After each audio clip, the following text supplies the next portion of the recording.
সেই 27 নম্বরের ঘটনার উপর ভিত্তি করে পরবর্তীতে আপনাদের ধানমন্ডি থানায় একটা মামলা রুজু হয়।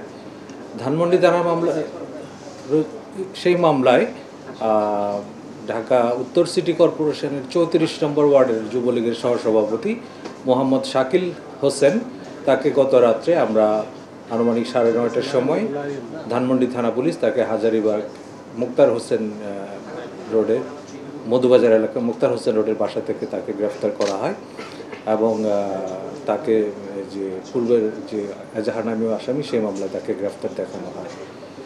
পরবর্তীতে আমরা জানি সে তার স্বীকারোক্তি এবং গোপন সূত্রে আমরা সংবাদ পাই তার কাছে তার বাসায় অবৈধ অস্ত্র মজুদ রয়েছে।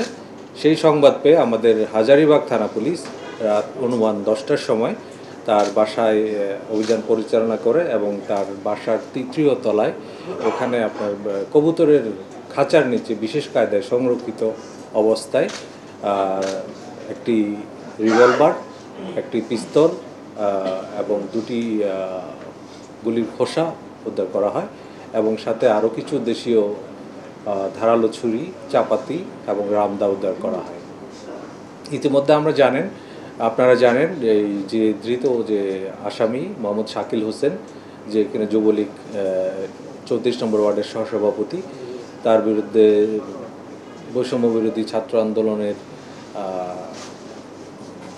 ওখানে হামলার অভিযোগ আছে, সেই সংক্রান্ত একটি মামলা আছে।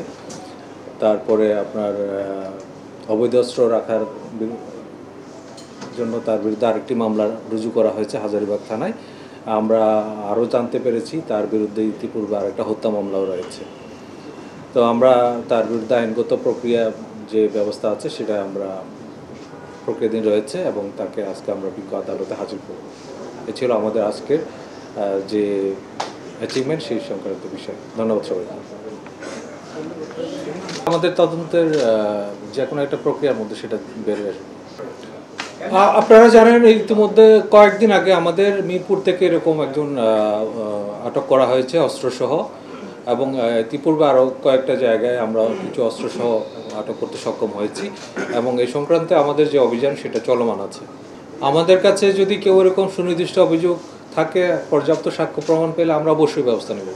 কিছু তদন্তের স্বার্থে সব কিছু তো এখানে বলা যাবে না। আমরা প্রয়োজন হলে আমরা প্রয়োজনীয় তথ্যপাত্র ব্যবহার অবশ্যই করব।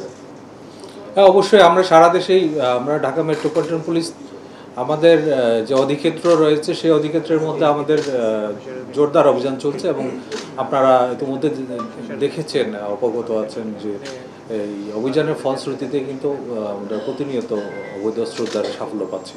সেখানে আন্দোলনটাকে ভিন্নভাবে ভিন্ন খাতে প্রবাহিত করার জন্য নানা ধরনের ট্যাগ দেওয়া হয়েছিল এবং তাদের উপরে নানাভাবে অত্যাচার নির্যাতন করা হয়েছিল এবং এখানে অনেক সময় আমরা দেখেছি কেউ হেলমেট বাহিনী, কেউ নানাভাবে অবৈধ অস্ত্র ব্যবহার করে ছাত্র জনতার উপরে আক্রমণ করেছিল। তো সেও এরকম সক্রিয় একজন কর্মী ছিল যে কিনা ছাত্র জনতার উপর হামলা করেছিল।